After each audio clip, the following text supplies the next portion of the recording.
Battleship Missouri, 53,000-ton flagship of Admiral Halsey's Third Fleet, becomes the scene of an unforgettable ceremony marking the complete and formal surrender of Japan. In the Bay of Tokyo itself, the United States destroyer Buchanan comes alongside, bringing representatives of the Allied powers to witness the final capitulation. General of the Army Douglas MacArthur, Supreme Allied Commander for the occupation of Japan, boards the Missouri. Fleet Admiral Nimitz, Pacific Fleet Commander, and Admiral Halsey welcome MacArthur and his Chief of Staff, General Sutherland, aboard. Admiral Nimitz escorts General MacArthur to the Missouri's veranda deck, where the 20-minute ceremony is to take place. It is Sunday, September 2nd, 1945.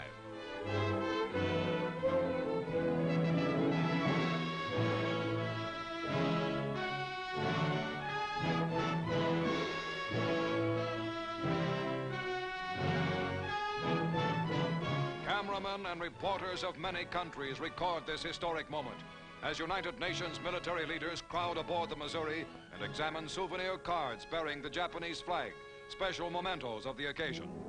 And now, in a Navy launch, the Japanese surrender party arrives. They are headed by aged Mamoru Shigemitsu, Foreign Minister of the Japanese Surrender Cabinet, who was wounded by a Korean patriot in Shanghai years ago and walks on an artificial leg.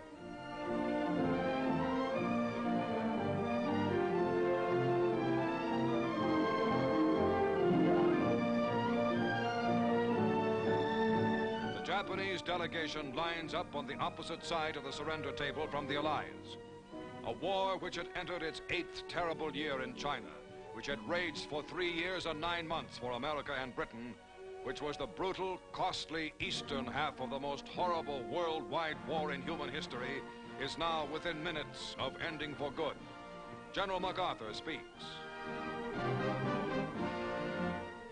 We are gathered here, representatives of the major warring powers, to conclude a solemn agreement whereby peace may be restored. The issues involving divergent ideals and ideologies have been determined on the battlefields of the world, and hence are not for our discussion or debate. The terms and conditions upon which surrender of the Japanese imperial forces is here to be given and accepted are contained in the instrument of surrender now before you. As Supreme Commander for the Allied Powers, I announce it my firm purpose, in the tradition of the countries I represent, to proceed in the discharge of my responsibilities with justice and tolerance, while taking all necessary dispositions to ensure that the terms of surrender are fully, promptly, and faithfully complied with. I now invite the representatives of the Emperor of Japan and the Japanese government and the Japanese Imperial General Headquarters to sign the instrument of surrender at the places indicated. Mr. Shigemitsu comes to the surrender table. These dramatic first pictures were made by newsreel war correspondents and Army and Navy cameramen and were specially flown back from Tokyo. The time is 9:05 a.m. The Japanese have been on board exactly 10 minutes.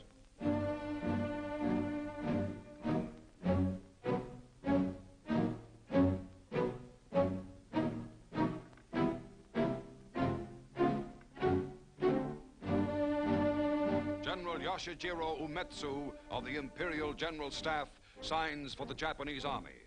The surrender documents, by which Japan agrees to lay down arms completely and to obey all Allied orders issued by General MacArthur, were printed by the Army on rare parchment found in a basement in ravaged Manila.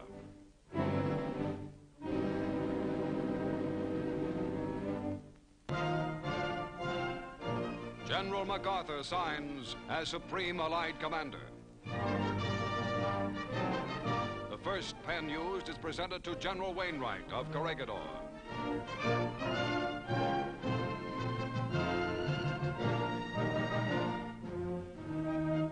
The second pen to British General Percival, commander at the surrender of Singapore. MacArthur uses 6 pens in all, affixing what will be the most important signature in Japan to the document that ends permanently that nation's regime of terror and aggression.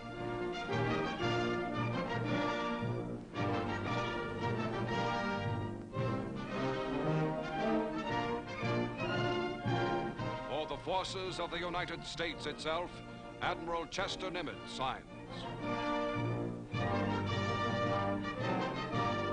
Behind Nimitz are the Third Fleet's Admiral Halsey and Admiral Sherman, famed amphibious commander.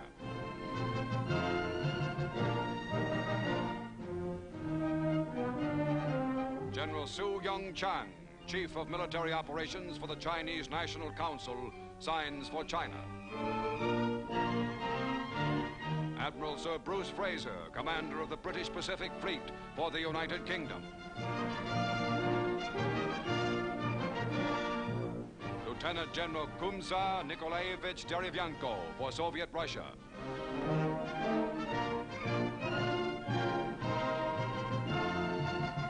General Sir Thomas Blamey for Australia.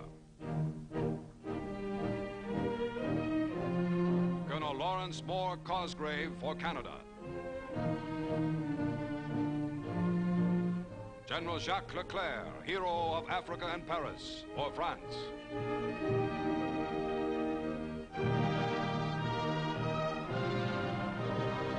Admiral C.E.L. Helfrich for the Netherlands.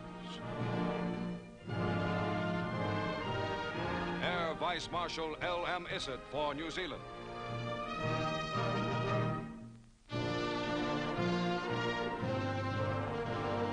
Concluding the brief history-making ceremony, General MacArthur expresses a wish.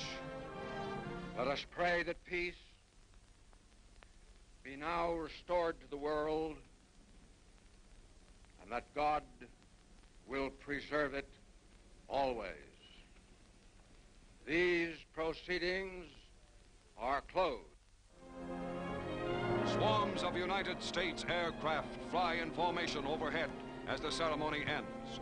The final United Nations victory has been won. The war is over. Peace is here.